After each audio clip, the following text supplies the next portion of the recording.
Hello guys, welcome to cricket review. Please like and subscribe. Basically आज मैं discuss करना चाहूंगा जो शुभमन गिल के आने से, इंडियन टीम के अंदर आने से जो इम्पैक्ट पड़ा है, और वो भी स्टैट्स के साथ कि कैसे क्या इम्पैक्ट हुआ है और क्या किया है सबने मिलकर। मैं पहले एक बार अभिषेक शर्मा के स्टैट्स आपको दिखाना चाहूंगा, जिसमें उन्होंने अपनी लास्ट 10 इनिंग्स में अप्रोक्स 424 रन बनाए हैं 229 बॉल में। उनका एवरेज है 42 का और स्ट्राइक रेट है 185 का। और इन 10 इनिंग्स में से ना मुश्किल से 2 या 3 इनिंग्स ऐसी होंगी जिसमें उनका स्ट्राइक रेट 150 से नीचे होगा। इससे ये क्लियर पता चलता है कि बेसिकली इस टाइप का हमें बैटर चाहिए टॉप ऑर्डर्स में। ये नहीं कि जो चल रहा है वो पुराना जो विराट कोहली के टाइम का था, वो ज़माना गया और विराट कोहली ने जो कर दिया है ना, वो बेसिकली शुभमन गिल ना कर पाएँगे, ना कभी उस जैसा बन पाएँगे। सिंपल सी बात ये है। मैं इसके बाद एक बार ना आपको शुभमन गिल के भी स्टैट्स दिखाना चाहूँगा। अब शुभमन गिल के स्टैट्स आप देखो, इन्होंने लास्ट 10 इनिंग्स में जो भी लेटेस्ट इनिंग गई है उसमें 46 39 बॉल्स में 15-12 में 5-10 में 37-20 में 12-10 में 4-3 में 29-19 में 47-28 में 5-8 में 10-7 में। अब इसमें से ना अगर आप देखने जाओगे तो 1, 2 और 3, 10 में से सिर्फ 3 इनिंग्स ऐसी है जिसमें उनका स्ट्राइक रेट 150 अबव रहा होगा। उसके अलावा 7 इनिंग्स में उनका स्ट्राइक रेट या तो 100 से भी नीचे है या 100 के आसपास वेरी करता है, 120 या 115 की रेंज में वेरी करता है। इन टोटल मैचेस का अगर आप एवरेज निकालने जाओगे ना, 210 रन बनता है और 154 बॉल्स में। या तो एवरेज इनका अच्छा होता तो चलो मैं मानता कि इन्होंने रन ज्यादा बनाए हैं इसलिए स्ट्राइक रेट कम है। 23 की एवरेज है और 136 का स्ट्राइक रेट है। ये कहाँ से जायज होता है? इनको अंदर लाने की वजह से, पोस्टर बॉय बनाने की वजह से बीसीसीआई के, बाकी जो प्लेयर्स का नुकसान हो रहा है ना, वो तो अलग ही है।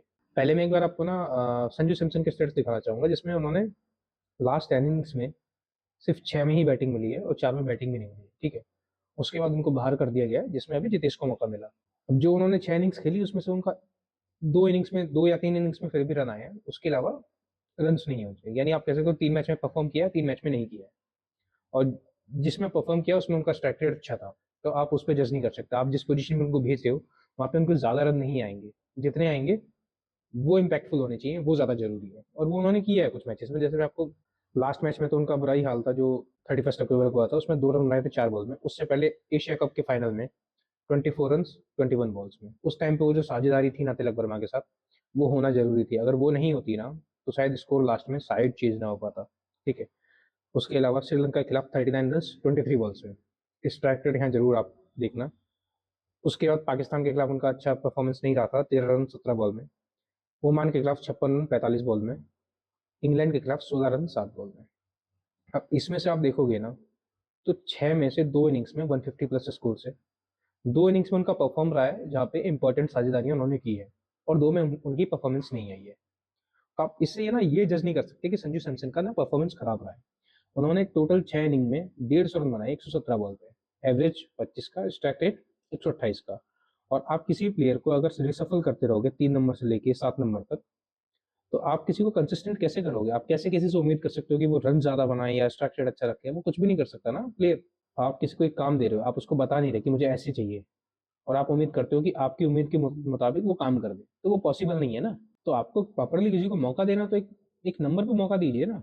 अब एक बार मैं उस प्लेयर की बात कर लेना जिसको इन्होंने 15 में भी रखना जरूरी नहीं समझा। जायसवाल की लास्ट 10 इनिंग्स में 350 रन है 214 बॉल्स में, एवरेज है 40 का एंड स्ट्राइक रेट है 165। आपने यानी एक प्लेयर जिसकी स्ट्राइक रेट 136 है और जिस एक दूसरा प्लेयर जिसकी स्ट्राइक रेट 165 है, उसके ऊपर आपने शुभमन गिल को चुना है। रीजन सिर्फ पोस्टर बॉय बनाने के लिए। और 165 की स्ट्राइक रेट उस बैट्समैन की कंसिस्टेंट परफॉर्मेंस के साथ है। यानी 10 में से आप ये कह सकते हो ना, एक मैच में उन्होंने बनाए थे 10 रन, दूसरे में बनाए थे 30 रन 15 बॉल में, तीसरे में बनाए थे 40 रन 21 बॉल में, जिम्बाब्वे के खिलाफ 12-15 में, 93 53 बॉल्स में, 36 27 बॉल्स में, अफगानिस्तान के खिलाफ 4 में 6, बाकी 2 मैचेस में 68 34 बॉल्स पे, एंड 9th मैच में 60 रन 41 बॉल्स पे। एक मैच में वो 0 पे आउट हुए थे। आप ये देख सकते हो इसमें इनके स्ट्राइक रेट और परफॉर्मेंस 1 2 3 4 5 6, 10 में से 6 मैचेस में उनकी परफॉर्मेंस ऐसी है जिसमें उनका इम्पैक्ट ना बहुत शानदार रहा है।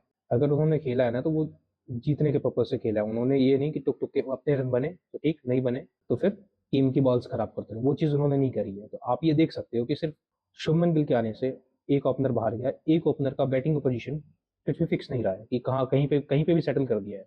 तो आप ना सिर्फ जिद नहीं कर सकते किसी प्लेयर के लिए। एक प्लेयर नहीं बना है आपके T20 सेटअप के लिए, आप उसको क्यों जबरदस्ती चाहते हो कि वो T20 सेटअप का हिस्सा बने? आज की डेट में देखो ऐसा है, कोई भी नहीं चाहता कि मैं बाहर हूँ। तो आप ये तो उम्मीद मत करो कि शुभमन गिल क्या चाहेंगे कि कभी हाथ खड़ा करके कि मैं बाहर होना चाहूंगा। यही वही शुभमन गिल है जिन्होंने जिन्होंने एक पोजीशन पे फील्डिंग करने से मना कर दिया था। ये वही शुभमन गिल है जिसको इंग्लैंड सीरीज में बाहर करने वाले थे रोहित शर्मा और राहुल द्रविड़। गौतम गंभीर का कप्तान चुनने का पर्पज सिंपल सा सिर्फ ये है कि उनकी मर्जी चले। सूर्य कुमार यादव ने जब पोस्ट मैच प्रेजेंटेशन हुई तो उसमें उन्होंने ये बोला कि शुभमन गिल की बैटिंग की बदौलत हम ये मैच जीते। आप शुभमन गिल की बैटिंग की बदौलत ये मैच नहीं जीते थे, आप बॉलिंग परफॉर्मेंस की वजह से ये मैच जीते थे। इतनी कोई उन्होंने अच्छी परफॉर्मेंस नहीं कर दी थी कि 39 में 70 थे। 70 भी होते ना तो भी जस्टिफाई कर सकते थे आप लोग।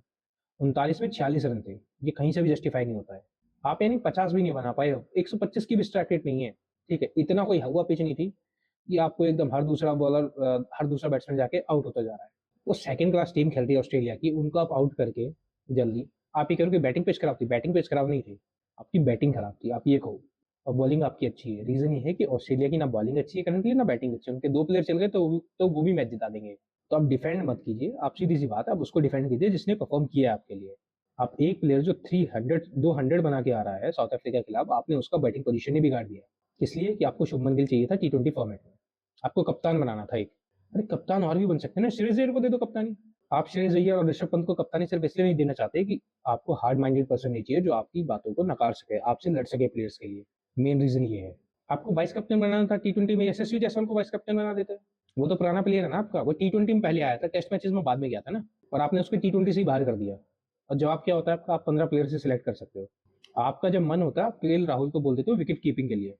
वही है ना, आपकी सोच नहीं है कि आप किसी को खिलाना चाहो। सोच में होता है ना तो सब एडजस्ट होता है। अगर महेंद्र सिंह धोनी चाहते ना तो रोहित शर्मा को खिला सकते थे 2011 के वर्ल्ड कप में, लेकिन उनकी नीड थी स्पिनर की, तो उन्होंने पीयूष चावला को खिलाया। वो समझ आता है कि नीड थी उनकी। आपकी जहां नीड है आप वहां पे ना जायसवाल को खिला रहे ना संजू सैमसन को खिला रहे, और दोनों बाहर हो जाएंगे। T20 वर्ल्ड कप आते आते पता चला दोनों टीम से बाहर हो गए, दोनों 15 में ही आ। तो प्लीज ये मनमानी मत करो, नहीं तो इसी मनमानी के चलते ना आप T20 वर्ल्ड कप हारने वाले हो और कुछ नहीं। Please like and subscribe and share this video. जय हिंद, जय भारत।